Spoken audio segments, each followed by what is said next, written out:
E aí teve um dia que teve essa coisa, eu descobri que lá na Rússia se alugava caças. E eu falei, nossa, meu sonho voar de caça um dia, não sei o quê, só que era um valor absurdo, assim, né? E eu falei assim, pô, vou começar a empreender, fazer alguns ganha-pão assim por fora do trabalho para juntar dinheiro. Para ganhar aquela grana para um dia, juntar, quem sabe, voar ali. Fazer a meta ali, falar, olha, vou juntar milha no cartão, com um dinheirinho daqui, com um dinheirinho dali, com um monte de coisa. E eu consegui ir para a Rússia, né? Essa história muito engraçada, né? Um pouco assim de um cara ingênuo que está querendo ser astronauta, não sei o que se transformou nesse livro aqui. E foi muito importante esse voo, porque foi um outro marco na minha vida. E foi muito interessante. Eu cheguei lá na base soviética, né? Então era tudo secreto, não sei o que. Os caras não deixavam você filmar nada, não sei o que. Você tinha que usar os filmmakers locais, né? Da própria base, que eles têm, onde eles podem apontar, tem não podem apontar certo, a câmera, né? Claro. Né? Então eles dão uma aula muito rápida de como você vai voar no caça, tá? Uma coisa assim, bem ao Russian style, né? Tipo, preparação quase nula, né? Para você subir, embarcar no avião. E aí eu estava lá no cockpit do caça, né? Me sentindo rei. Falei, nossa, estou realizando um sonho. Eu não vou ser astronauta, mas pô, só de voar num caça, acho que eu já consigo realizar meu sonho, né? E o russo falava assim, tá vendo esse botão aqui? Tô. Se você tocar, você morre. Bem tranquilo, né? Tipo russo mesmo, né? Aí ele falou, ó, e esse botão aqui? Então, se você tocar, você morre. Caramba, tudo.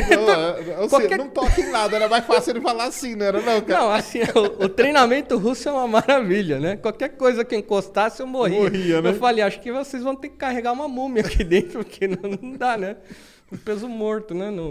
Dentro do avião. Mas eles devem ficar com medo danado de um cara sentar ali, né? E começar a mexer em tudo, né? Então acho que eles devem fazer esse tipo de terror aí, né? Então, aí tinha aquela alça, tem uma alça em forma de borboleta que fica aqui nessa região aqui do corpo. E eu falei, essa alça aqui é para ejeção, né? Então eu me salvo. Ele falou, não, você morre. Eu falei, ué, mas você tem ejeção? Eu vou morrer? Ele falou, você não pode se ejetar de qualquer altitude, tem a altitude certa para se ejetar e tudo mais, tem um monte de coisa, né?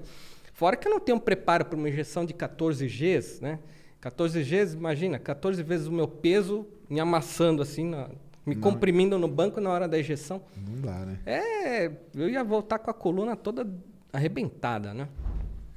Então, bom, depois desse treinamento maravilhoso, né, que eu não podia toque em nada, encostar em nada, que senão eu morria, né? Basicamente era uma coisa assim. Eu comecei a sentir uma certa alegria, né, no voo. Falei, olha, eu vou realizar o voo de qualquer forma, independente de qualquer coisa. Se eu morrer, vai ser feliz. Então, foi mais ou menos por aí.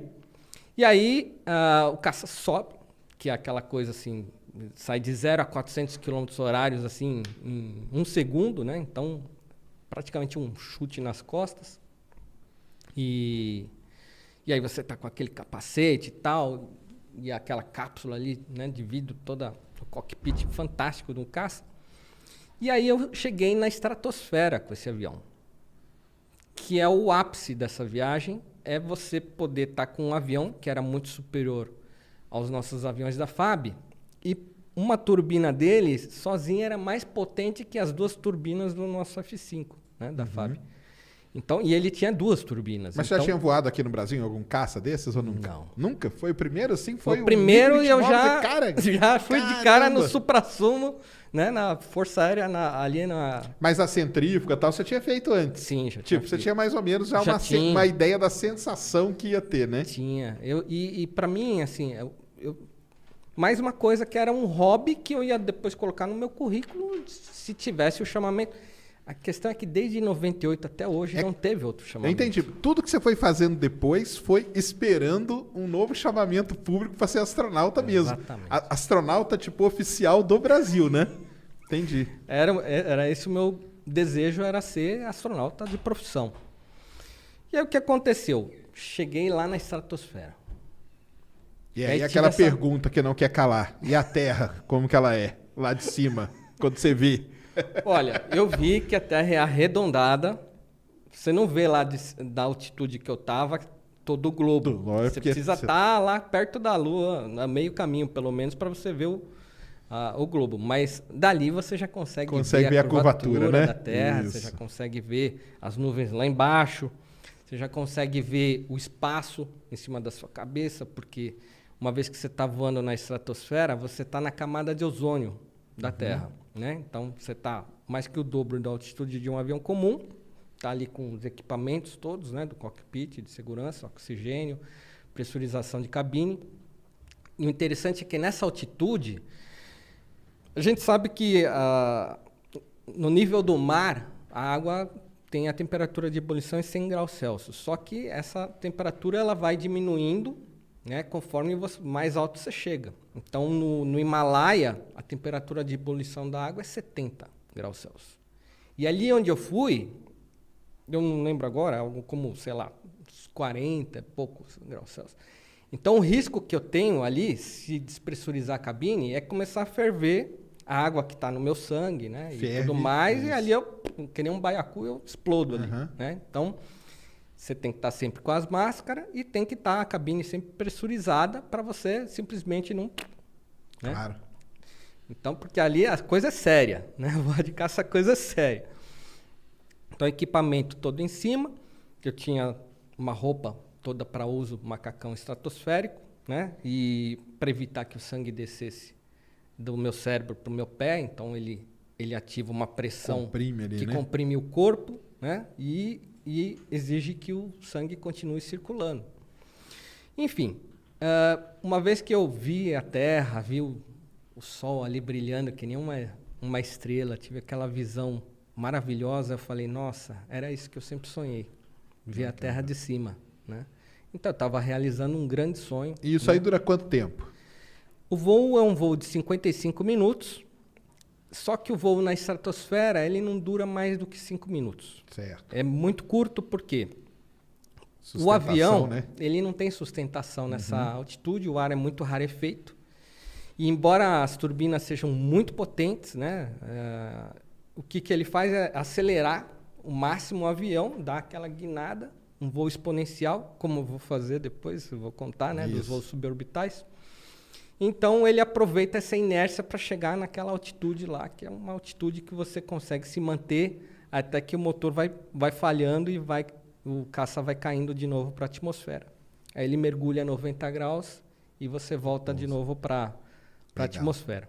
Só dar um spoiler pra galera, ó. Sustentação, turbina, sexta-feira o Lito vai estar aqui. Opa, do Aviões e Músicas, ó. Vamos falar disso aí. Aí então você não sabe o que é, aguenta aí sexta-feira, nós vamos saber de tudo. Aí, beleza. Um abraço aí pro Lito, então. Então, e aí, na estratosfera mesmo é uns 5 minutos. E aí ele volta. Uns 5 minutos, e aí volta. E aí eu fui pro treinamento de manobras acrobáticas no aí caça. Volta, ele ainda faz umas manobrinhas? Aí ele volta, caramba, 90 graus, e começa a fazer as curvas. E aí o piloto fala assim, Marcos, agora você vai fazer força 3Gs. Né? Tá. Na subida, quantos Gs? Foi mais ou menos isso, uns 3Gs. 3? Né? E aí depois ele vai aumentando cada vez mais. Aí ele começa a fazer as manobras para ir aumentando os Gs. Exatamente. Entendi. Então você já sabe ali o que é o 3Gs. Os 3Gs tranquilo, né? É aquela coisa assim, para quem for em qualquer parque de diversão, sentiu aquela emoçãozinha lá não na montanha-russa, assim, na hora que vai cair, depois daquela guinada assim. Claro. Né? Eu não sei não, porque eu nunca fui montanha-russa, mas eu imagino como que é. É violento, mas é aceitável. Entendi, é aceitável. Entendi. Né? E aí ele sempre pergunta, Marcos, are you okay? Né? Entendi. Naquele russo, falando inglês com um sotaque horroroso, pesado, né? Are you okay? Mais ou menos assim. Aí, ok. E aí ele fala, então agora vamos para 4Gs de força. Significa, se você pesa 80 quilos, você vai sentir uma força de 320 quilos comprimindo o seu corpo. Aquela força invisível, né? Então, vou fazer uma curva aqui e aí depois vamos ver como é que você sai. E aí ele fez a curva com o caça. E aí 4Gs eu já falei, opa. É mesmo? Dá uma diferença, assim, um Gzinho a mais já é uma... É mesmo, cara? Não, cara. No 3G já... Entendi. A coisa, você já fala assim, legal, é divertido. Mas lá na centrífuga, quando você fez, você chegou a quantos Gs? Eu cheguei a 6. 6? E no caça eu fui a 7. Olha só. Mas é diferente. Sim. A sensação é diferente ou é a mesma? Porque, o treinamento assim, vale assim, na centrífuga, você podia parar quando você não se sentisse confortável. Entendi. No caça não tem jeito, né? No caça não. No caça você tá ali. É o não toque em nada, né? Exatamente, é o não toque em nada, tá? Não, e a coisa é real, né? Claro, claro. É incrível. Fora que tem outras coisas também, deve ter o motor, deve ter o barulho, deve ser um negócio, né? Ou não tem, né? Você não escuta nada dentro do avião. Ah, ele é isoladão, silêncio. Assim? A única coisa que você escuta é que é a máscara de gás que tá ali, pertinho do teu ouvido. Não sabia, não, você fica só escutando barulhinho o tempo inteiro. Quem tá em terra... Ouve, então, porque quem tá em terra ouve, né? É a desgraça, é o fim do mundo acontecendo. O caça passa em rasante, se ele quebrar a barreira do som ali, né? Que começa a abrir aquele cone na frente do avião, e aí ele rompe esse cone, dá um estrondo sônico. Esse estrondo é como se caísse um trovão do teu lado, né? Você pula no chão, fica ali, né? O que aconteceu? É proibido hoje. Né? Proibido. Os caças hoje só podem quebrar a barreira de som ou no mar, né? No oceano, ou em grande altitude, que foi o meu caso. Né? Eu cheguei a Mach 1.965, quase 2 vezes a velocidade do som. Então eu cheguei a quebrar a barreira do som. E dentro do caça nada, não houve nada, tá? Sossegado. Silêncio total. Entendi. Silêncio total. Legal. E aí... você vê, né, que eu estava falando que você vê o sol igual uma estrela, né, brilhando no escuro, é uma coisa que isso você quebra muitos paradigmas ali, né, certeza, assistindo aquela cena, né, de poder ver uma coisa, um astro brilhando no escuro. Bom, aí ele foi para 4Gs, e 4Gs, que é a primeira vez que você sente que o estômago foi pro joelho, né, aí você já fica preocupado, né, fala, pô, tá ficando sério isso aqui, né? Marcos, 5Gs. Caramba. E aí eu me preparei, e aí ele fez um ângulo... São ângulos cada vez mais fechados, com o avião. E aí, nos 5Gs, eu tive uma coisa chamada blackout. Caramba! Blackout é o seguinte, como o globo ocular tem umas veias assim, muito fininhas, né? O sangue não tem força para distribuir ali por todo o seu globo ocular. Então, por um momento, você está com os olhos abertos, mas não está enxergando nada, como se você ficasse cego. Caramba. E aí eu estava ali, e eu não fui preparado para isso. Né? O treinamento... Isso eles não explicaram no treinamento, né? Não. Sacanagem do russo, né, cara? Pô, não. Só falou que não era para tocar em nada, podia ter falado, ó, no 1G você vai sentir isso, no 2 isso. E na centrífuga eu não passei por isso. Então eu falei assim, caramba, e agora? Tipo... Eu fiquei naquela situação e eu não sabia se eu falava para ele, se eu não falava, o que ia acontecer. Marcos, are you okay? Ok. E eu lá sempre. E aí ele falando, bom, Marcos, já que você está indo muito bem... Eita. Vamos para 7Gs. Ah, e ele pulou direto. E aí, naquele momento, sacane, eu falei assim, peraí, 7, mas... Tinha que ser o 6 agora, né? Tipo, tem certeza? Você tá pulando, né, cara? E naquele momento minha vista começou a abrir assim, começou a aparecer as imagens de pouquinho em pouquinho, que nem fumaça, assim, vai aparecendo algumas coisas, voltando, né? O sangue vai voltando. Caramba, agora que tá voltando ao normal, ele vai pro céu. De novo, né? Só que aí o que aconteceu? Ele fez lá o looping e tudo mais, rodopiou ali o avião de um jeito tal. E aí o sangue dentro da gente, nesse instante você percebe que o teu corpo é uma pele que segura uma bolsa d'água, né, que é o sangue, e o sangue fica ali, né, de um lado para o outro no teu cérebro, no teu corpo. Cara. Aí eu desmaiei. Desmaiou? Tive aquele desmaio, que é um desmaio muito comum, inclusive faz parte do treinamento você desmaiar. Então... Nesse momento, a roupa ela não consegue mais funcionar, porque a força é muito, maior muito aqui, rigorosa. Né? E o desmaio é o nosso corpo que desliga quando você está realmente abusando. Ele economiza a tua energia, é uma ferramenta interessante que o corpo humano tem. Ele desliga você por um tempo para você se recompor, digamos assim, né? Então, o que acontece é que o pescoço fica mole, mas ele não aguenta a cabeça e você simplesmente cai ali. E é fração de segundos mesmo. Entendi. Porque rapidamente ele estabelece, né? Ele nivela o caça. E aí você volta. E aí o sangue começa a voltar tal, e você acorda, digamos assim. Só que o que acontece é que você acorda como se você estivesse pulando o espaço-tempo. Você não lembra que desmaiou. Entendi.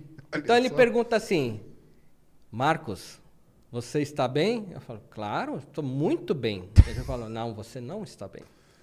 Você desmaiou. E como que ele sabe? Ele tem um porque monitoramento? Ele tem um espelhinho assim em cima da cabeça tem um retrovisorzinho ali e ele vai... Igual de carro ali. Aí ele fica só olhando, né? Entendi.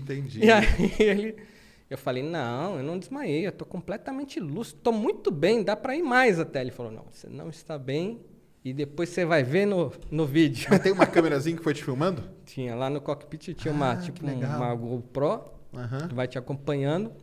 E aí depois você viu mesmo. E tem as estatísticas lá, quantos Gs, que altitude você tá e tudo mais. Porque isso aí depois, a ideia é o quê? Vai tipo para um currículo lá, vai para uma ficha.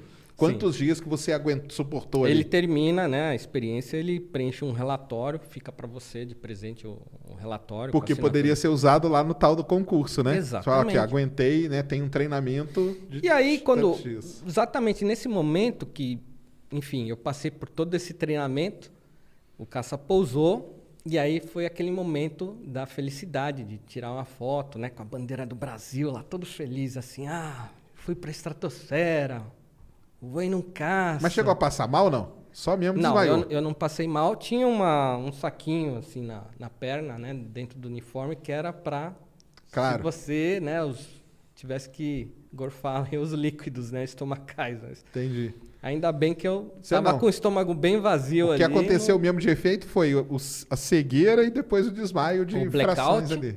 E os desmaios, né? Entendi. No treinamento total, eu tive 3 desmaios. 3? Foram 3 desmaios, né? Então, eu estava ali falando assim, ó, manda pau e vamos embora que mas eu tô isso aqui aí para treinar. te aprova nos 7 Gs, por exemplo, ou não? Então, aquele relatório que ele dá para mim, fica comigo, isso é uma coisa que eu endosso ali no meu currículo, falo, olha, já tive experiência em caça supersônico, 7 Gs, né? Já voei a tantos quilômetros, tudo isso é documento, Entendi. Entendi. Né? Que você pode carregar no caso de um chamamento público, né? Eu não sou da Força Aérea, mas olha aqui, ó, tenho esse documento que eu realizei o treinamento que um astronauta, enfim, de vez em quando, se é necessário, né, que se coloque esse tipo de regra, né, para seja um requisito. Pré-requisito, né? Então eu estou atendendo, né?